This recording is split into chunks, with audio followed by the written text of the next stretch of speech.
Hello everyone and welcome back to my channel, and today I'm going to do my Bundesliga review for the weekend. Of course, the weekend it's now Wednesday, so the weekend was a few days ago, so unfortunately I'm a little bit late doing this, but I have had to go over every single game, watch the highlights, etc., and then analyse what I think I really saw. Of course, as we all know, the games were being played behind closed doors due to the coronavirus pandemic. It's a big shame that's happened to happen because really, football without fans really does stand out. I mean, it stands out as in you can just notice they're not there, and the atmospheres, it just does seem a little bit weird. It's something we're not used to. No one really in this lifetime has probably ever seen the football behind closed doors. You get it on the odd occasion, but it's very, very rare. So it's unfortunate. However, it is the only way they can resume football at the moment. So it's the only way to go. Then I guess they're going to try and finish seasons the best they can. The Bundesliga did go ahead at the weekend all fine, and hopefully we find out there was no problems with it and no players have been tested positive. So the first game of the first game, the half twos were the first games of the weekend, and I'll go through all of them now. First up, Hoffenheim versus Hertha Berlin. Now this is a bit of a mid-table clash, to be honest with you, with both sides sitting around mid-table, no relegation threat, no real push for Champions League football. This was a bit of a mid-table clash, and Hertha Berlin are the team who came out on top. Actually, Hertha Berlin played very well. It was an impressive performance from them. I mean, both sides had their chances, but overall, Hertha Berlin did do enough to win the game. They won the game 3-0 in an away game. Great result for Hertha Berlin, actually. Great start for great return for them. And overall, it was quite an entertaining game, actually. I mean, the first goal was actually an own goal as well. It was a weird deflection which managed to find its way in, as there was a couple of them at the weekend, actually weird deflections that either went in or hit the post. The second goal was a goal against his former club, actually, there's a goal against his former club for... Hang on, it was... sorry, I can't pronounce his name. Ivsevic, I think... Ibisevic, I think his name is, but he scored a goal against his former club to make it 2-0. He actually had a really good game, Ibisevic, as well. And then it went 3-0 after that as well. They scored all three goals in the second half, all within 16 minutes of each other, actually. And the third goal was a very well-taken solo goal as well. So, bad result for Hoffenheim, great result for Hertha Berlin. And that was the first game of the weekend on the restart. Next up, Augsburg 1, Wolfsburg 2. Now, this game was the first return of VAR, the first moment of a VAR return, and even with everything going on in the world right now, VAR still manages to take some headlines, which is not surprising. We all know, as ones who are Premier League fans, about how much VAR has dominated games this season, and this was a case in the Wolfsburg game in a way as well. Wolfsburg took the lead through a header to make it 1-0, which was... it wasn't a bad header actually, it was a very, very good header, actually, from just outside the box, and just outside the box or just in the box to make it 1-0 to Wolfsburg. Great goal, and that makes it 1-0. But however, Augsburg, then went on to equalise in the second half in the 54th minute, actually, and to make it 1-1, which was actually a goal from Jedvaj to equalise for them. And then Augsburg was meant to take the lead to make it 2-1. Unfortunately, though, that goal got ruled out. And in fact, it got ruled out so late, they were about to kick off to restart the game, and then the goal got ruled out. So a late cancel, which is a shame, really, because that's the only issue with VAR, really. I know there was no fans in the stadium this time, but just celebrating a goal, it takes so long. You think you've scored, and then you think nothing can be wrong with that goal, until you actually look, and the goal was actually disallowed for someone who was blocking the goalkeeper's view. He was stood in an offside position, blocking the goalkeeper's view, which, allowed the keeper not to save it. Disappointing, really. And then Wolfsburg went down the other end in the final moments and won it 2-1. There was some great work on the right-hand side from Mbabu, and then he crossed it in, and it was Ginczek who scored the winner. And great result for Wolfsburg, to be honest with you. I mean, they go up to 6th in the table. They're actually 11 points behind 5th, though, so there's a bit of a gap between 5th and 6th, but... 6th in the table now, Wolfsburg, bearing in mind they've battled relegation a couple of times in the last few seasons. It's not bad to be up there at this stage of the season. And also, as for Augsburg, they sit in 14th place in a bit of a relegation battle, Augsburg. They could have done with the points, actually, but it was a disappointing result for them in the end, and Wolfsburg got an important win. And Augsburg, like I said, in a bit of a relegation battle at the moment, so they've definitely got their work cut out in the remaining games. And next up, we have Borussia Dortmund versus Schalke. Now, this was, of course, a local derby, and a local derby without fans, it did very much stand out. To think of a local derby without football fans is just quite crazy. Something you probably never thought you might ever see. Unfortunately, it did happen on Saturday, and yeah, of course, it really did affect the game. I mean, but don't get me wrong, it wasn't a bad game of football. And Dortmund came out 4-0 winners in what was a very good Dortmund performance, actually, especially Julian Brandt, who had a very, very good performance. A performance which I'm sure will keep many eyes on him for the rest of the Bundesliga season. But of course, the opening goal was scored by Haaland, actually, and of course, Haaland really does look like he could be the next big thing in the future, and he's already scoring goals for fun, and he did so again here as well. Scored the first goal, brilliant goal actually from Dortmund, very well worked. A lovely back heel from Brandt, and then a lovely crossing as well from from the Borussia Dortmund right back, and then it ended up being finished off by Haaland to make it 1-0. Second goal was Rafael Guerreiro, which was courtesy of a pretty poor goal kick clearance actually from the Schalke goalkeeper. Guerreiro got slipped in and slotted the ball into the bottom corner. A good finish from the left wing back as well. That put Dortmund 2-0 up on half time, put them in a very comfortable position. The second half as well, Thorgan Hazard scored in the 48th minute to effectively wrap up the points after just 48 minutes. Thorgan Hazard's goal was quite a good finish, a great counter-attack from Dortmund to make it 3-0. And then the fourth goal was another goal from Guerreiro, who was assisted by Haaland and an outside of the boot finish. Yeah, very good stuff from Borussia Dortmund overall. 4-0 winners. Yeah, not really much to complain about, to be honest with you, for them. Of course, Borussia Dortmund have now closed the gap on Bayern Munich, at least on Saturday they did, to 1 point. And we'll get into the Bayern Munich result a bit later on. But yeah, that was a result Saturday, 4-0. Great result for Dortmund. They've struggled against Schalke at home a bit in recent seasons, but they certainly more than got their win back, even without the crowd behind them, the yellow wall behind them on Saturday. Yeah, I mean, as for Schalke, they sit 8th in the league currently. It's not been the best season for Schalke, unfortunately. However, I'm sure, I guess good times will be returning there soon, maybe. But yeah, not a good season for Schalke so far, I must say. Next up, we have Dusseldorf versus Paderborn, and this was the only 0-0 of the weekend. Unfortunately, I mean, it shouldn't have been 0-0, so Dusseldorf had a lot of good chances. In fact, they hit the post, the woodwork at least 3 times in this match. I think both sides missed their big chances, but Dusseldorf certainly had the better of the game, the home side, and yeah, they'll be gutted they didn't win this match, really, and Paderborn will be very grateful they got a point, I'm sure. But yeah, that's the game, really. It ended 0-0. It wasn't really the most entertaining game by any means, but it wasn't a bad 0-0. I've definitely seen worse 0-0s in the time. But yeah, I mean, Paderborn would be very disappointed. Dusseldorf, were disappointed they haven't won the game. Yeah, and as for where teams are standing in the table, Dusseldorf stand in 16th and Paderborn are bottom in 18th. So yeah, I mean, as you can say, both teams struggling, so I guess that kind of added to the game, and a 0-0 probably sounded about right.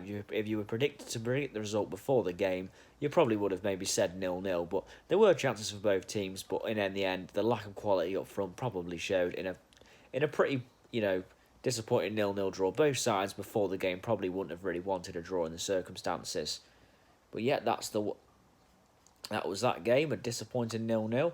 Next up, Leipzig versus Freiburg. Now, the surprise result of the weekend, I guess you can say. Freiburg grabbed the draw with Leipzig, actually. In a game that Leipzig will be kicking themselves, they missed very many chances. Especially Adoma Lutman, the former Everton player, he really did miss a lot of good chances. 2 or 3 real sitters from him. So he'll be very disappointed with that. However, yeah, I mean, good point for Freiburg, I guess. I mean, this hasn't really done much good for Leipzig, though, as they've now dropped to 4th in the table. And actually, they now sit 7 points off Bayern Munich. It's looking a bit of a task from here. Bearing in mind Leipzig were top earlier on in the season, they'll be very disappointed with this. But yeah, I mean, Leipzig got a disappointing home draw, and as for Freiburg, they actually currently sit 7th in the table, so they're not having a bad season themselves, Freiburg. Very well organised side, Freiburg, very hard to break down, and they like to say the Burnley, I guess, of the Bundesliga, I guess you can call them that. However, Freiburg very nearly won this match, actually. They took the lead to make it 1-0 before it was an equaliser for Leipzig, and then they very nearly went on to win the game, but the goal was ruled out from VAR in the final moments. it did look offside originally, and that's what it was given as in the end, but he was only just offside, and I mean, it was so tight. Very unfortunate for Freiburg, they didn't nick a very good win. If they were to get an away win, it would have been a fantastic result, but Leipzig really, with the chances they missed, should have won this game, and again, VAR playing a big part in the end of the match. The heartbreak it must have given to them Freiburg fans who were celebrating at home. But yeah, in the end, a 1-1 draw, I guess you can say. I guess you can say it was one of them games and days for Leipzig where they failed to take their chances. And as for Freiburg, they'll certainly have taken an away point at the start of the game. Next up, you had Frankfurt versus Borussia Mönchengladbach. And Mönchengladbach hit the ground running after 37 seconds in this match. Yeah, good, not a bad goal either. 37 seconds in, and it was well finished as well.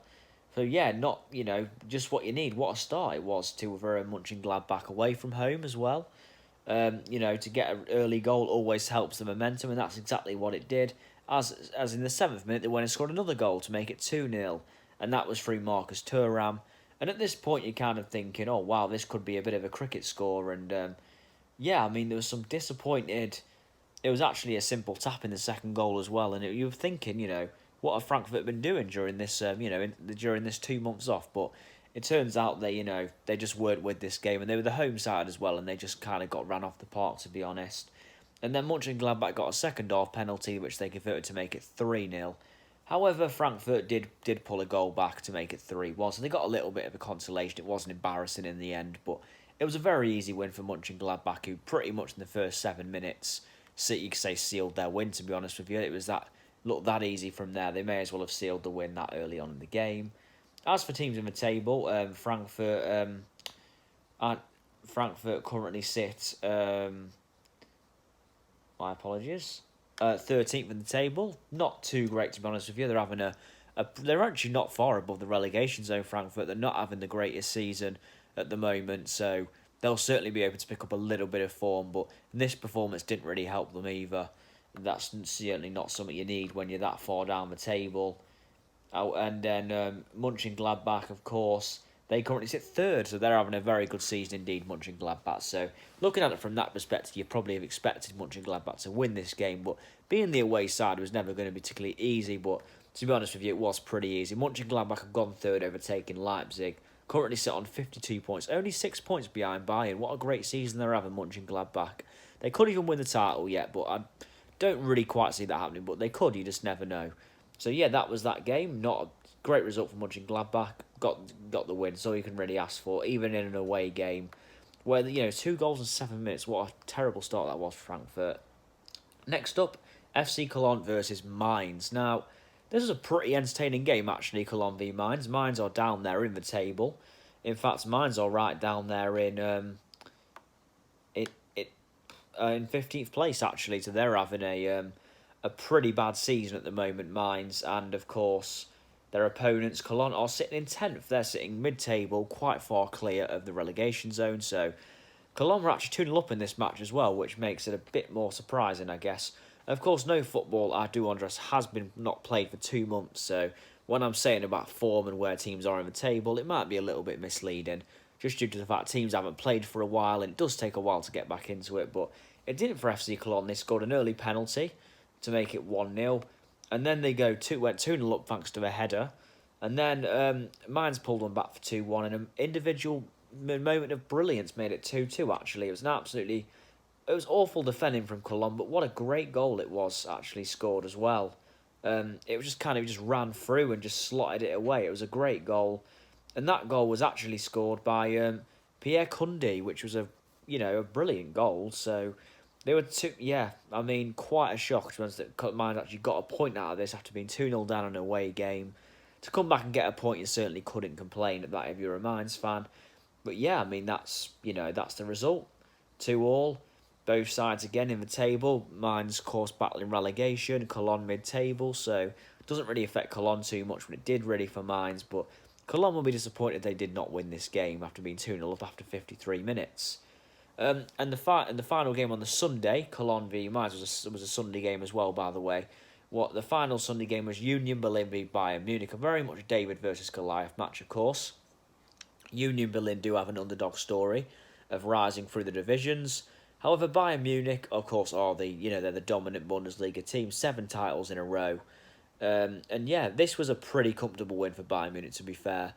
You never really felt like Union Berlin were going to do much in this match. It was just comfortable, to be honest. It just felt easy enough for Bayern to win. I mean, it never really felt like they were under much threat.